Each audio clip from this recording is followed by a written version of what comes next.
शोभा नायर का नमस्कार मित्रों। आज कहानी हिंदी के एक सुप्रसिद्ध लेखक मुंशी प्रेमचंद जी की बड़े घर की बेटी। कहानी से पहले यह जान लेना बहुत आवश्यक है कि जिस कालखंड में ये कहानी लिखी गई उस समय की मान्यताएं क्या थी। उस समय संयुक्त परिवार का बोलबाला था। लोग अक्सर अपनी बेटियों को यही सलाह देते थे कि भाई विवाह के बाद जैसे भी हो परिवार की मर्यादा को बनाए रखना, छोटी मोटी बातों को लेकर के परिवार को तोड़ना नहीं। आनंदी जो इस परिवार की बहू थी और जो इस कहानी की नायिका है, वे भूप सिंह जी की पुत्री थी। भूप सिंह जी एक रियासत के तालुकेदार थे, यानी जिस घर से वो आई थी वहाँ रुपए पैसे, नौकर चाकर और खाने पीने के सामान की कोई कमी नहीं थी। बेनी माधव सिंह जी भी किसी ज़माने में उतने गरीब नहीं थे, परंतु अब उनके हालात थोड़े अच्छे नहीं थे। बेनी माधव सिंह जी के दो पुत्र थे, श्रीकंठ और लाल बिहारी। श्रीकंठ से आनंदी का विवाह हुआ। श्रीकंठ बीए पास थे और वो नौकरी करते थे बाहर शहर में। सप्ताह के अंत में घर में आ जाते थे, बाकी समय वो अपनी नौकरी पर रहते थे। अब एक बार वो गए हुए थे अपनी नौकरी पर कि लाल बिहारी जो है अपने खाने के लिए चिड़िया लेकर के आ गया। मांस पकाने के लिए उसने भाभी से कहा। आनंदी ने जितना भी घी घर में था वो मांस में डाल दिया। जब लाल बिहारी खाना खाने लगा तो दाल में घी नहीं था। उसने पूछा कि दाल में घी क्यों नहीं है? तो आनंदी ने कहा कि जितना था थोड़ा सा ही तो था, वो मैंने मांस में डाल दिया। तो इस बात से लाल बिहारी को बड़ा क्रोध आ गया। उसने कहा कि तुम्हारे यहाँ क्या ज़्यादा घी होता है तुम्हारे मायके में?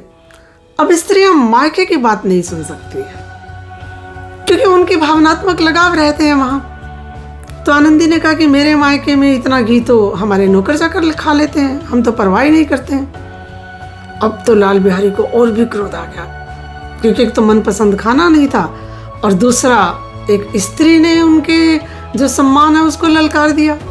तो उन्होंने खड़ा उठाई और अपनी भाभी की तरफ दे करके मारी। आनंदी ने हाथ से खड़ाव रोक ली। सर तो बच गया, परंतु जो चोट थी वो उंगली पर आ गई। अब आनंदी को बहुत क्रोध आ गया। वो जाकर के अपने कमरे में बंद हो गई। 2 दिन उसने न खाया न पिया। वो श्रीकंठ का उनकी प्रतीक्षा करने लगी।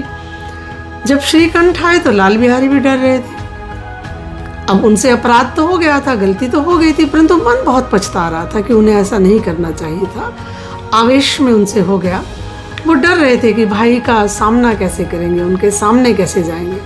पिता भी डर रहे थे कि श्रीकंठ अब जाने इस बात को कैसे लें। तो जब श्रीकंठ आए तो पिता ने अपने छोटे पुत्र का पक्ष लेते हुए थोड़ी बहुत बात उन्हें बताई कि आनंदी ने उपद्रव मचा रखा है घर में, मायके के सामने हमें कुछ समझती नहीं। श्रीकंठ जब अपनी पत्नी से मिले तो पत्नी ने उन्हें सारी बात बताई कि वास्तव में हुआ ये था कि तुम्हारे भाई ने ही मुझ पर खड़ाम दे करके मारी। अब तो श्रीकंठ को बहुत क्रोध आ गया। उन्हें लगा कि पत्नी के सम्मान की सारी जिम्मेदारी उनकी है और वो ऐसे घर में नहीं रह सकते जहां उनकी पत्नी के साथ इस तरह का व्यवहार किया जाए। बात कुछ हद तक ठीक भी थी। तो उन्होंने अपने पिता से कहा कि वो तो अपनी पत्नी के साथ अलग हो जाएंगे, वो नहीं रहेंगे उस घर में, और लाल बिहारी उनका भाई ही नहीं है, वो उसका मुंह ही नहीं देखेंगे।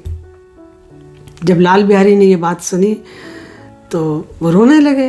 वो आकर के आनंदी के जहाँ वो बैठी थी उस कमरे के बाहर खड़े हो गए। उन्होंने कहा आकर के कि भाभी, भाई तो अब मेरा मुंह भी नहीं देखेंगे, वो तो बहुत क्रोध में है, मुझसे तो बड़ी गलती हो गई, मैं क्षमा चाहता हूँ।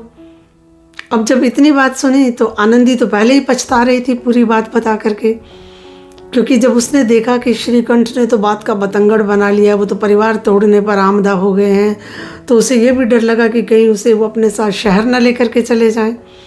तो जब लाल बिहारी ने क्षमा मांग ली तो उसका हृदय बिल्कुल साफ हो गया। तो उसने कहा कि लला तुम कहीं नहीं जाओगे, मैं तुम्हारे भाई से बात करती हूँ।